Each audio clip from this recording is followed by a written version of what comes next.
명상가족 여러분 안녕하십니까? 오늘은 조지 폭스라고 하는 인물을 소개합니다. 조지 폭스는 퀘이커교의 창시자가 되겠는데, 폭스는 영국의 리세스터셔에서 태어났습니다.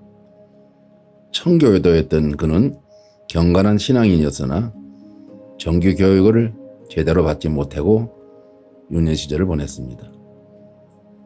그는 청교도의 엄격한 생활 신앙으로 그 사상에 별 만족을 느끼지 못하는 가운데 19세가 되던 해 참된 진리를 찾기 위해서 종교적인 갈등을 겪다가 그는 집을 나왔습니다. 그는 가톨릭과 성공회 그리고 청교도 신앙을 가르침을 받았지만 결국 회의를 느끼며 방황하는 삶을 살았습니다. 그가 23세가 되던 해에 예수 그리스도를 만나는 신비를 체험하고 그의 영성 생활은 깊어졌습니다. 17세기 당시 폭스의 추종자 중에 윌리엄 펜이라는 사람이 있습니다. 1682년 영국에서 핍박을 받는 퀘이커를 이끌고 미국으로 건너가서 종교가 자유가 있는 곳에서 식민지를 세우고 그곳을 펜실바니아라고 불렀습니다.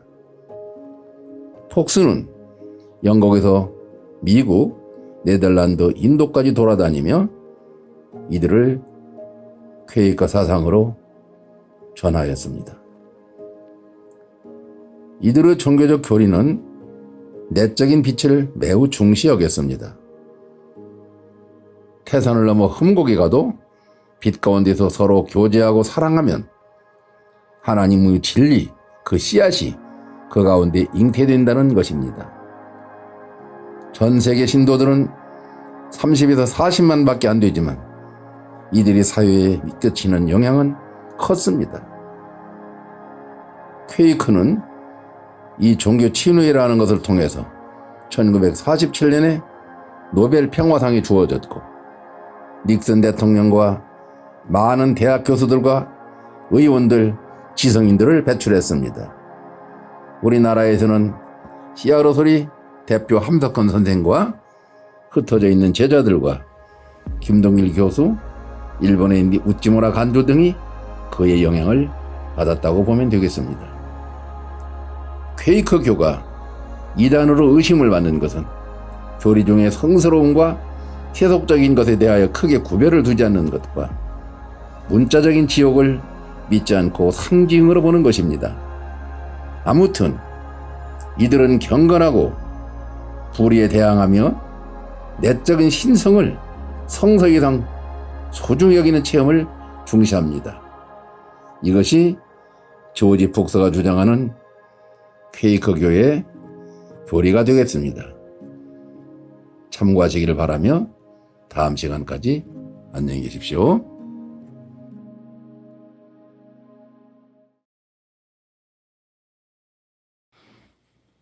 명상가족 여러분 안녕하십니까? 오늘은 오랜만에 사람들에게 매우 문제가 되어 있는 요한계시록 13장 18절에 666이라는 숫자를 언급할까 합니다. 성경에 이런 말이 있습니다. 지혜가 여기 있으니 총명이 있는 자는 그 짐승의 수를 세어보라. 그 수는 사람의 수니 666이니라. 이 666은 많은 해석이 있었는데 본문에서는 사람의 수라고 했기 때문에 저는 사람에 비유해서 언급을 해보고자 합니다. 666은 악의 삼위일체가 되겠습니다. 첫째로 인간에게는 육식이 있습니다.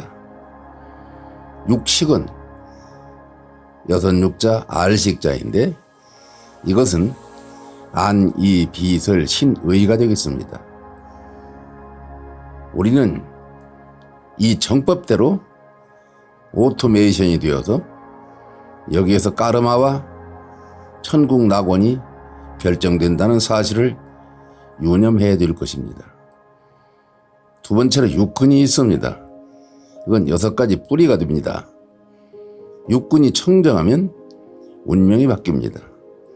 육근은 색, 성, 향, 미, 촉이 되겠습니다. 그래서 눈에 보이는 색과 들리는 소리, 냄새, 맛, 감각기관에 대한 법들입니다. 세 번째, 육도입니다. 6가지 도입니다. 육도, 곧 지옥, 악귀, 축생, 아수라, 인간, 천상계입니다. 이 육식을 통해서 이러한 도가 결정됩니다.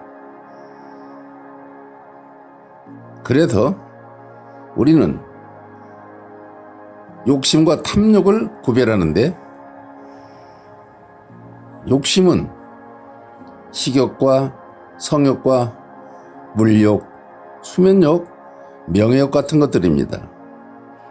그런데 이러한 것들은 인간이라면 누구나 본능이기 때문에 죄악으로 규정하지는 않습니다.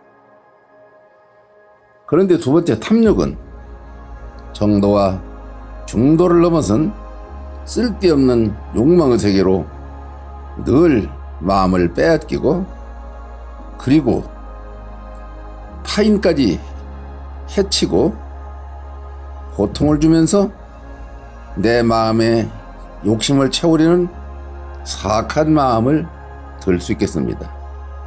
이러한 것들은 악한 까르마가 되기 때문에 전부 사람의 생각들입니다. 그래서 육식, 육근, 육도 이렇게 해서 육용육 이렇게 생각을 해봤습니다. 이런 마음들을 속히 정리해서 정정하고 늘 비운 마음으로 전향합시다. 다음 시간까지 안녕히 계십시오.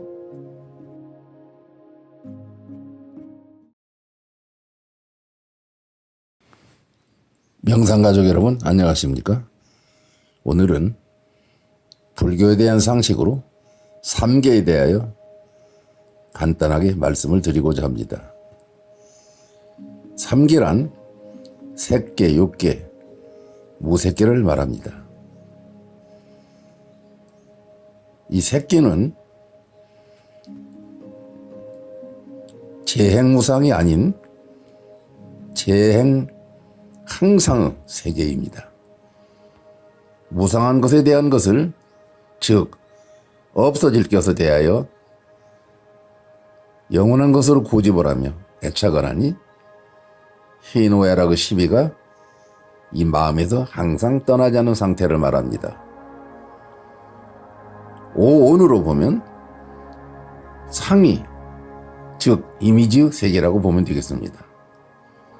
이 상은 생각상을 말합니다. 그 다음에 욕계가 되겠습니다. 욕계는 일체 개공이 아닌 일체 개고의 세계로 모든 괴로움에서 번뇌하고 몸부림을 치는 세계가 되겠습니다. 그리하여 끝없이 탐욕에 끄달리게 되며 이 고통을 피하여 낙을 찾아 헤매가는 상태인데, 이것이 생각대로 되어지는 세계가 아니라는 것입니다. 셋째로 무색계가 되겠습니다. 무색계란 제법 무아가 아닌 제법 유아로, 이 제법 유아의 세계에서 항상 나를 주장하고 결국 자기밖에 모르는 어리석음이 떨어지는 상태입니다. 그리하여 절대 세계는 없고 상대만 있으니 합의의 원리를 모르는 흑백 논리의 다툼이 끝없는 무지의 세계로 이러한 사람을 끌어갑니다. 그리고 늘 착각과 망상, 어리석음이 고질병으로 화석화되어 있다는 것입니다. 마음이 세멘트 공그루처럼 화석화되다 보니까 여유가 없고 항상 벽에 부딪힙니다. 항상 애고 나아가 사라질까봐 불안하고 안절부절하는 상태입니다. 심지어 육체의 생로병사를 초월하는 것이 아니라 영생불사를 좇기도 합니다. 오늘날의 사람을 많이 유혹했던 박태선 교회나 영생교 조이성은 항상 사람이 죽지 않는다고 유혹하여 그들의 삶을 망쳐버렸던 것입니다. 세일교회 이유성 목사도 그랬고 오늘날의 신천지가 그렇습니다. 사람은 누구나 이 세상에서 흙으로 돌아가 죽습니다. 물론 생명을 연장하는 신선사상은 이해가 됩니다. 저도 그걸 좋아하기 때문입니다. 이 3세계는 어리석은 인간의 탐진치를 말하는 것입니다. 그러므로 욕계에서는 탐이 진과 치를 주도하며 색계에서는 진이 치를 이끌어줍니다. 그런데 무색계에서는 치가 탐과 진을 이끄는 대왕이 됩니다. 이 모든 세계는 모두가 인간의 마음세계임을 말합니다. 오늘도 역시 어제에 이어서 색계, 욕계, 무색계, 이건 사람의 마음을 생각하는 것이기 때문에 666이라고 보아도 무방하겠습니다. 삼천 대천세계가 전부 사람의 마음에서 작용한다는 사실을 깨달아 이러한 무지에서 어서속히 탈출하여 평안하고 한가한 삶을 살아갑시다. 다음 시간까지 안녕히 계십시오.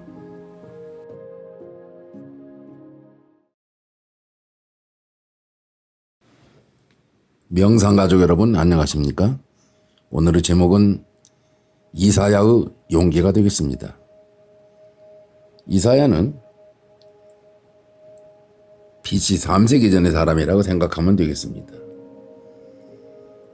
그는 예루살렘의 명문 출신으로 스스로 농업에 종사하여 소명을 받고 일을 했습니다. 그는 이사야 1장 1절에 보면 유다왕과 우시야와 요담, 아하스와 히스기야 시대에 아모스의 아들로 유다와 예루살렘에 관하여 영감을 받고 활약한 용기 있는 선지자였습니다. 그는 논밭을 경작하는 농부 야인이며 혁명가였습니다. 이 용기 있는 이사야는 악명 높은 므낫세 왕의 악행으로 말미암아 톱으로 켜 죽임을 당하면서도 정의를 부르짖었습니다. 열왕기하 2장 21장 16절에 보면은 이 므낫세 왕은 모주한 자의 피를 심히 많이 흘려 예루살렘을 피로 물들였다고 기록하고 있습니다. 이사야 승천기라는 외경에서는 벨리알 즉 귀신의 왕을 숭배하는 거짓 선지자가 이사야를 유혹합니다. 그동안 자신이 전파한 예언의 내용이 전부 거짓이었다고 말하면 왕과 방백들과 백성들에게 존경과 자유로는 은혜를 주겠노라고 유혹합니다. 이 악마의 속셈을 잘 알고 있는 이사야는 그의 청을 단호히 거절합니다. 이에 므낫세는 이사야를 톱을 켜서 둘로 쪼개 죽이는 형을 집행합니다. 히브리서 11장 37절에 말하는 톱 순교가 바로 이러한 사형들입니다. 그는 이스라엘의 운명과 흥망을 예언했는데 전부 적중했습니다. 그리고 주변 국가들 이집트, 아수르, 모압, 바벨론 등 강대국들의 악행과 횡포를 지적하여 경고장을 보냈습니다. 용기 있는 지도자였습니다. 그의 죽음은 유대교와 기독교 전승의 한 부분을 차지합니다. 오늘날 한국 교회에서 제사장 국가 기독교 국을 꿈꾼다면 이렇게 아니할 때가 아닙니다. 이사야는 우리 모델이 충분합니다. 오늘날 이사야의 용기가 필요할 때입니다. 왕국 분열 시에 유대교에서 혹은 유다 국가에서 활동했던 이사야는 진정 이 시대에 우리가 본받을 용기 있는 사람입니다. 그는 신의 계시를 통하여 심판과 미래사적인 일들을 국가와 국민에게 알리는 임무를 깨닫고 수행했습니다. 그는 지위 고하를 막론하고 전파했습니다. 귀족 계급과 토지 가옥의 경계를 적수한 그리고 탈취한 이런 행동들을 비판했고 국왕 아하스를 설득했으나 왕은 물론 듣지 않았습니다. 그는 경고했습니다. 전쟁을 멈추고 인류의 평화를 가져오는 메시아적인 왕을 신이 보내주실 것이라는 예언을 남겼습니다. 본시 고레스 왕에 대한 이사야 53장 예언은 그리스도 임재로 적합하여 고난받는 그리스도 혹 대속의 속죄양으로 묘사되어 예수 그리스도에게 적응하는데 신학은 합의를 보고 있습니다. 어쨌든 미국과 일본과 중국이라는 이 사이에서 매우 신경 쓰이는 우리 민족은 이 주변 국가들에게 경고장을 보내는 것도 좋지만 매우 지혜로운 삶을 살기 위해서는 모두가 용기를 가져야 된다는 사실입니다. 이스라엘은 작은 나라지만 그들이 똘똘 뭉쳐서 힘을 과시할 때 세계에서 1등 국가가 되었고 3억이 넘는 아랍공화국을 3일 만에 쳐부셔서 6일 만에 항복을 받아낸 위대한 나라입니다. 이사야의 용기를 기도합시다. 다음 시간까지 안녕히 계십시오.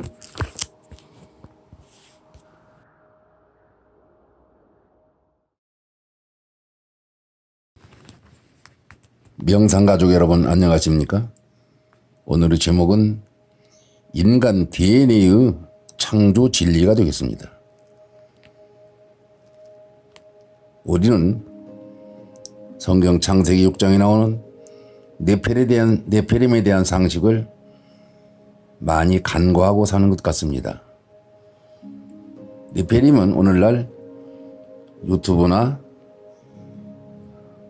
다른 자료에 보면은 그 유골이 많이 발굴되어 전설이 아님을 증명하게 되었습니다. 유튜브에 네페림의 유골이라고 검색하면은 여러 시신들과 유골들이 화면으로 영상으로 볼 수 있습니다. 네페림은 약 3억 5천만 전에 창조된 인간들이었습니다.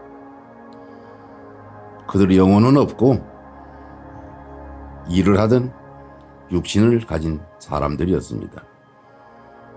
키가 11m에서 14m짜리 시신들도 발굴됩니다. 두 번째로 호모 에릭투스 200만 년 전에 창조된 사람들인데 호모 에릭투스는 빙하기를 통해서 많이 죽었습니다. 그 다음에 호모 세피안스 약 20만 년 전에 창조된 사람들입니다. 라틴어로는 호모 세피안스는 지혜가 있는 사람들이란 뜻입니다. 우리 한국어로는 슬기로운 말합니다. 그러니까 슬기로운 사람들이란 뜻이 되겠습니다. 역시 과학에서 다 인정하는 사람들입니다. 네 번째로 네안데르탈인 약 15만 년 전에 창조된 사람들입니다. 그 다음에 미토콘드리아는 약 10만 년 전에 창조된 사람들인데 중국 대륙 상당한 한족들이 이쪽의 사람들이 되었고, 그리고 전 세계의 90% 이상이 이쪽 미토콘드리아 사람들이었습니다. 그 유골이 발굴됩니다. 그리고 마지막으로 아담입니다. 창세에 기록된 아담입니다. 이 아담은 12,000년 전으로 추정됩니다. 과학에서는 1만 년을 보는데 우리 고조선 우리 역사에서는 12,800년으로 추정을 합니다. 이것은 여기에 나오는 모든 자료들과 그 화석들 그리고 기타 발굴되는 그런 자료를 통해서 알 수가 있습니다. 이 아담은 진인이었습니다. 참진자 사람인자. 그리고 이 아담은 한민족이며 또 오늘날 몽고 반점에 있는 사람들은 전부 이 아담의 후예들입니다.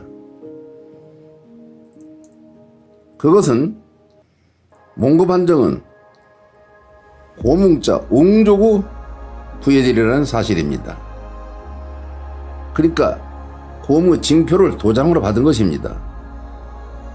그러면 곰 입고로 사람이라는 것이 아니라 당시 웅족이라는 사실을 몽고 반점을 통해서 그 유전적인 DNA를 갖고 우리가 태어났다는 사실입니다. 석가모니 부처님도 네팔 사람으로 우리족이며 부탄 이 사람들도 다 우리 동이족들입니다. 오늘은 이 DNA와 이 창조에 대한 이야기를 말씀드렸습니다. 그래서 단군은 신화가 아니라 우리의 조상이라는 사실을 말씀드렸고, 계속해서 더 알고 싶은 분들은 오늘날 유튜버가 많이 발달되어 있기 때문에 수메르 문명에 대하여 공부를 해보시기를 바랍니다. 많은 것을 알 수 있을 것입니다. 오히려 성경이 더 확실하게 드러난다는 사실입니다. 다음 시간까지 안녕히 계십시오.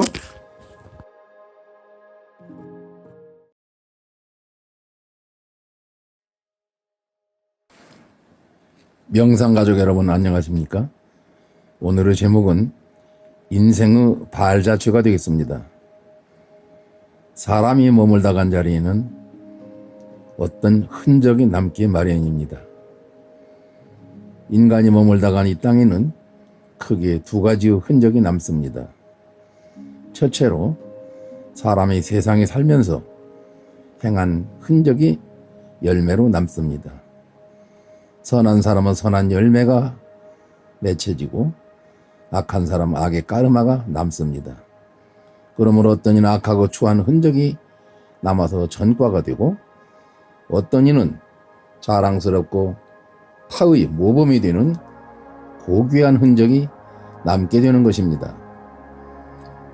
구한마르 전과자 이완용은 지금까지 많은 사람이 손가락질하고 입술로 더러운 욕을 하지만 조국을 위해서 청춘을 불살랐던 안중근 의사와 울면서 달라붙는 어린 자식에게 아들아 나는 너만의 아버지가 아니란다 하는 말을 남기고 상해로 떠났던 윤봉길 의사는 그 찬란하고 영광스러운 이름으로 우리들의 가슴에 별처럼 돋아나고 살아있는 것입니다. 둘째로 사람은 자손을 흔적으로 남기고, 시인은 시로 말하고, 음악가는 오선지로 말하며, 화가는 그림으로 자기 이미지와 흔적을 남깁니다. 우리도 언젠가는 분명히 떠날 텐데 역사와 이웃과 가족과 조국 앞에 어떠한 흔적을 남길 것인가는 각자 자기의 삶의 현장에서 나타날 것입니다. 그러므로 신문대로 거둔다는 사실을 깨달아서 우리는 어떤 사람이 될 것인가는 스스로 결정해야 될 것입니다. 아브라함 링컨은 사람의 마음에서 악의 잡초를 뽑고 꽃을 심다 흑노를 해방시키기 위해서 위대한 일을 하고 떠났습니다. 예수 그리스도는 마음이 가난한 자에게 천국을 발견하는 길을 남기고 떠났고, 석가모니 부처께서는 마음 다스리는 법을 사람들에게 가르쳤고, 소크라테스는 무지가 가장 큰 죄악임을 알아서 자기 성품을 바로 바라보는 지성의 빛을 전파하고 떠났습니다. 그 외에도 구름 같은 증인들이 위대한 빛을 남기고 떠났습니다. 그리고 지금 살아있는 사람들 가운데도 살아생전에 많은 빛을 남기는 사람들이 주변에 얼마든지 많습니다. 오늘도 우리는 빛을 남기고 떠나는 사람 되기 위해서 하루하루를 준비합시다. 다음 시간까지 안녕히 계십시오.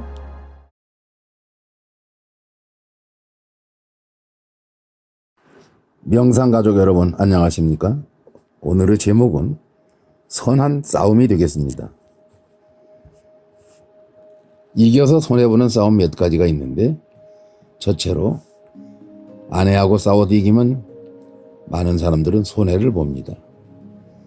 그것은 아내가 가정의 주인인데 그녀의 기분이 안 좋으면 가정이 지옥으로 변하기 때문입니다. 둘째로 자식하고 싸워도 이기면 손해를 봅니다. 물질적 손해를 본다는 것이 아니라 평화가 깨집니다. 자식을 이기면 곁길로 가든지 비가 죽든지 둘 중 하나입니다. 어느 정도 성숙할 때까지는 눈높이로 자식을 다스려야 될 것입니다. 속이 뒤집혀도 참고 충고로 그치는 것이 좋습니다. 셋째로 언론과 싸워서 이기는 사람이 드뭅니다. 대다수가 손해를 봅니다. 여기는 중도의 지혜를 사용해야 될 것입니다. 왜냐하면 이 활자에는 무서운 마력이 있기 때문입니다. 글자 몇 자를 오도를 내면 그만큼 타격을 입습니다. 정직한 사회가 아니기 때문입니다.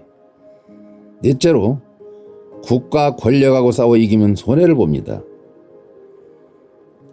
한때 거창고등학교는 고등법원과 싸우면서 많은 고통을 당했습니다. 결국 재판에 이기긴 했지만 많은 고통을 당했습니다. 다섯째로 하늘의 뜻과 싸우면 손해봅니다. 맹자의 글에도 순천자는 흥하고 역천자는 망한다 했습니다. 그러므로 성인이 가르침이나 현자들의 충고나 이런 하늘의 뜻을 거역하는 것은 옳지 못합니다. 그러나 꼭 싸워서 이겨야 될 것이 있습니다. 그것은 첫째로 질병과 가난과 문명과 무지와 그리고 자기 앞에 주어진 시련과 자기 자신의 예고와 싸워 이긴 자는 가히 도인이랄 수 있고 현자를 할 수 있습니다. 왜냐하면 인간의 기본적인 자세는 마음을 다스리는 것을 첫째 가치관으로 삼는 것이 기본이기 때문입니다. 디모데전서 6장 11절 이하에 의와 경건과 믿음과 사랑과 온유를 따르며 너는 믿음의 선한 싸움을 싸우고 영생을 취하라. 바울이 디모데에게 권면한 말씀이 되겠습니다. 나는 평화를 위해서 싸운다. 감옥을 가서 고생을 많이 했던 시아로소리 대표 고 함석헌 옹의 얘기입니다. 다음 시간까지 안녕히 계십시오.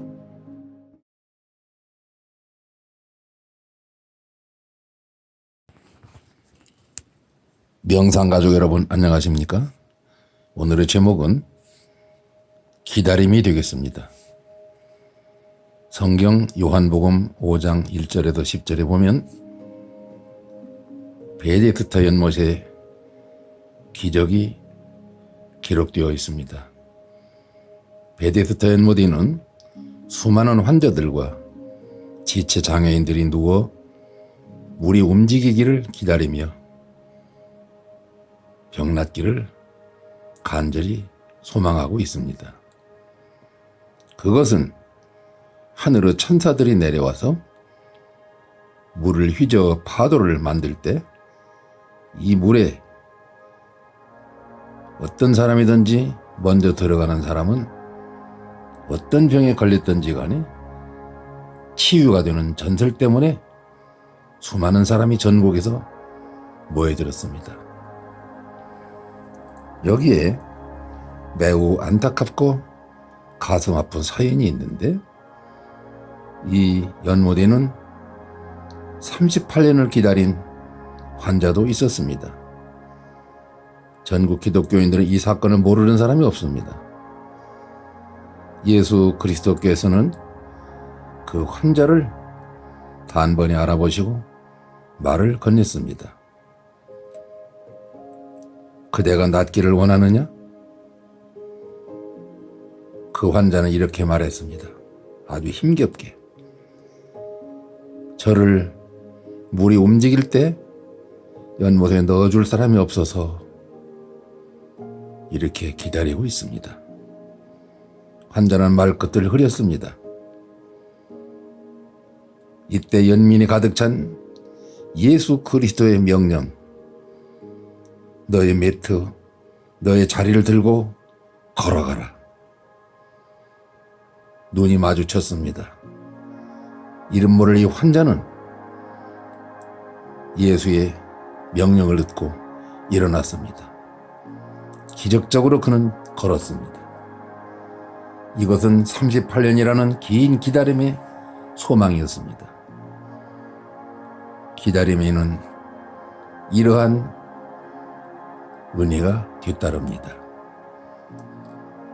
수피어 성자 신비주의자 주나이드라는 사람은 스승을 만나서 12년을 기다립니다. 주나이드는 3년 동안 스승에게 매우 무시를 당하고 눈길 한 번 주지 않는 스승이 원망스러웠지만 그는 참고 견뎠습니다. 3년이 지나자 스승은 처음으로 주나이드에게 눈길을 던졌습니다. 그대로 3년을 기다렸습니다. 그때 스승은 주나이드의 머리를 만졌습니다. 다시 3년을 기다렸습니다. 어떤 말도 그를 깨우쳐주지 않았습니다. 3년이 지나 9년이 되자 스승은 주나이드를 꼭 껴안았습니다. 다시 3년이 지나자 스승은 그의 제3의 눈 미간에 입을 맞추었습니다. 그리고 스승은 말했습니다. 이젠 떠나도 좋다. 그리고는 한없이 축복을 했습니다. 이때 주나이드는 제3의 눈 아즈나 차크라가 열리고 사물을 바라보고 사물의 여향을 보는 내면의 눈이 번쩍 뜨였습니다. 그리고 자기 마음속에 묵었던 모든 때와 같은 것들, 찌꺼기들이 완전히 불타버리고 마음과 자기 내면이 황금성으로 장식되는 엄청난 것을 경험합니다. 이것은 기다림의 미학입니다. 기다리면은 좋은 일이 생깁니다. 소망 중에 인내하며 기다리는 습관을 기릅시다. 예수 그리스도는 어제나 오늘이나 영원토록 동일합니다. 다음 시간까지 안녕히 계십시오.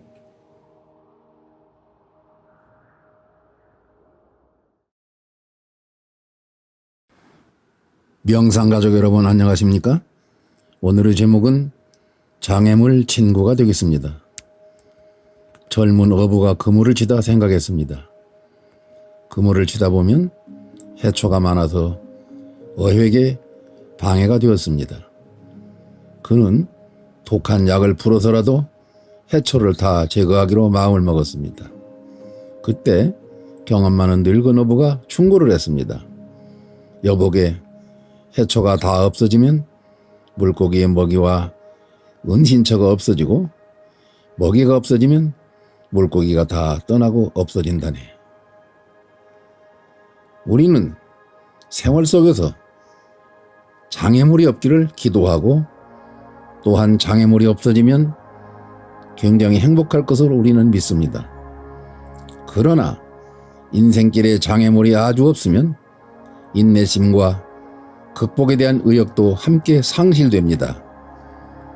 새들은 알 껍질을 스스로 깨워 나오는 힘들고 엄청난 고통으로 과정을 겪어야만 살아가는 힘을 얻으며 누군가가 알을 깨는 것을 도와주면 그 새와 병아리는 면역력을 잃어 오히려 몇 시간이 못 되어 죽어갑니다. 저도 어렸을 때 큰아버지 댁에서 병아리를 도와주다 죽인 적이 있습니다.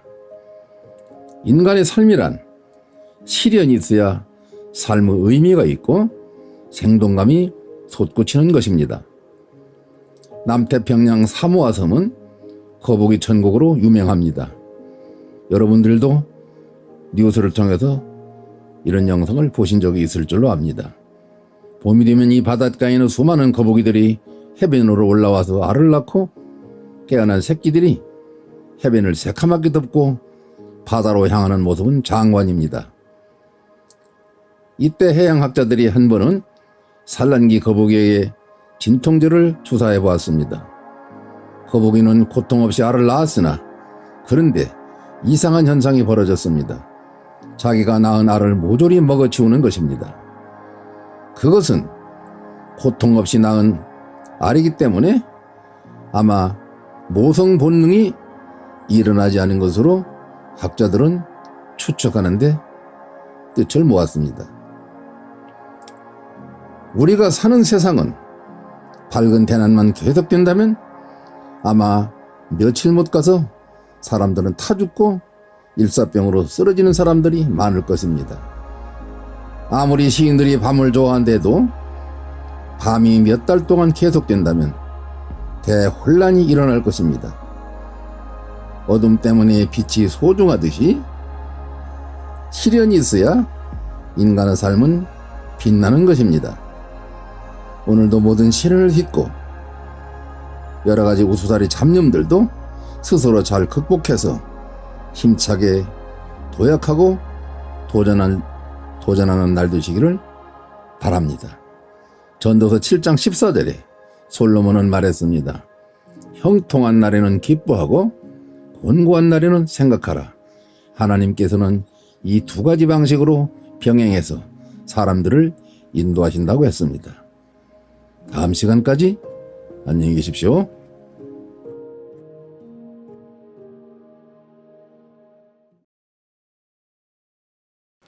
명상가족 여러분 안녕하십니까? 오늘의 제목은 등 뒤의 사랑이 되겠습니다. 인터넷에 공개된 글을 몇 군데 인용합니다. 미국의 수잔 앤더슨이라는 여인이 어느 날 수술을 받다가 불행하게도 실명을 당하고 말았습니다. 그래서 남편은 아내의 직장 출퇴근을 잠시 도와주게 되었습니다. 그렇게 여러 날이 흐르다 어느 날 남편이 말했습니다. 여보, 하루 이틀도 아니고 계속 이럴 수는 없으니 내일부터는 어렵더라도 혼자 출퇴근을 하는 것을 연습하라고 말했습니다. 남편의 말에 배신감을 느꼈던 그 여인은 많이 서운했지만 이를 악물고 혼자 출퇴근을 했습니다. 여러 번 비척이고 넘어지며 어렵게 왕래를 했습니다. 눈물도 수없이 흘리며 다니는 길이 어느덧 점차 익숙해지게 되었습니다. 그러던 어느 날 버스 운전기사가 다음과 같이 말했습니다. 부인은 참 좋으시겠어요. 매일 한결같이 부인을 등 뒤에서 돌봐주시네요. 알고 보니 남편은 매일 아내가 버스를 타는가 어떤 큰일에 당하지 않을까 염려하는 나머지 항상 뒤따라다니면서 뒷자리에서 가만히 지켜보고 있었던 것이었습니다. 인간이 살면서 넘어지고 눈물과 상처와 고독도 느끼지만 그때마다 나의 등 뒤에는 누군가가 반드시 지키고 있다는 사실입니다. 나는 사랑을 떠나도 그 큰 사랑은 태양처럼 나를 떠나지 않는다는 사실입니다. 많은 사람들이 자연계의 혜택을 그렇게 받고 있습니다. 눈뜬 가슴으로 보면 세상은 아직도 살만하고 사랑이 많습니다. 세상에는 사랑이 없는 것이 아니라 내가 사랑을 보지 못하고 내 가슴으로 느끼지 못하는 것뿐입니다. 이사야 43장 1절 3절에 너를 지으신 하나님께서 이제 말씀하시느니라. 너는 두려워하지 말라. 내가 너를 구속하였고 내가 너를 지명하여 불렀나니 너는 내 것이다. 네가 물을 건널 때에도 침몰치 못하게 하고 강을 건널 때에도 너를 지키며 네가 불 가운데로 지날 때에도 불이 너를 사르지 못하게 지키고 내가 너와 함께하리라는 약속이 있습니다. 크리스찬이 아니라도 하나님은 나를 돕는 분이라는 사실을 깨닫고 자연과 햇빛과 달빛과 모든 별빛의 꽃들이 시냇물이 그 누구나 차별 없이 우리에게 에너지를 공급하며 우리에게 좋은 감정을 주고 기쁨을 주듯이 하나님은 위대한 분이며 그 누구도 해치지 않으며 변치 않는 분이라는 사실을 깨달아 등 뒤에서 나는 큰 사랑을 느끼고 있다는 것을 아시기를 바라며 다음 시간까지 안녕히 계십시오.